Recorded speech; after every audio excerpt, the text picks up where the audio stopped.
দেখেন কি সৌভাগ্য, বাংলাদেশের ইতিহাসে শহীদ প্রেসিডেন্ট জিয়াউর রহমানের জীবদ্দশায় উনাকে ইন্ডিয়া থেকে নিয়ে এসেছিল।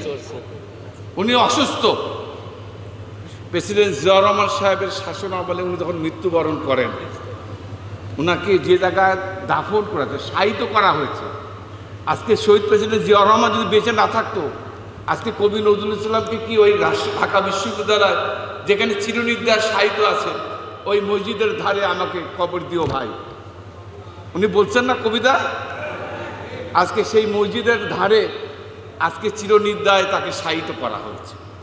প্রিয় ভাই আমার, আজকে নজরুল যতদিন এই বাংলাদেশে, উনি একজন প্রেমিক ছিলেন।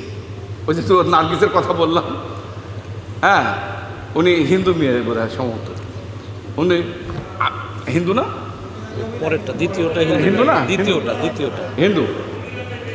যাই হোক, তো আমি যেটা বলছিলাম, উনি শুধু প্রেমের কবিতা না, কবি না, ইসলামের কবি, ইসলামের কবি, হিন্দুদেরও কবি, উনি মুসলমানদের কবি, উনি সকল ধর্মের কবি, উনি ছিলেন অলরাউন্ডার।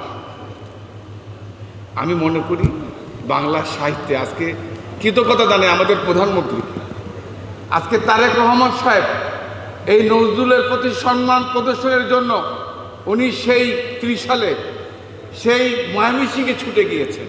আমি বিশ্বাস করি আজকে বাংলাদেশ জাতীয়তাবাদী দল বিএনপি, তারেক রহমান যদি ক্ষমতা থাকে, ইনশাল্লাহ কবি নজরুলের যে সম্মান বাংলা সাহিত্যে, এটাকে আরও অনেক উপরে নিয়ে যাবে বলে আমি বিশ্বাস করি।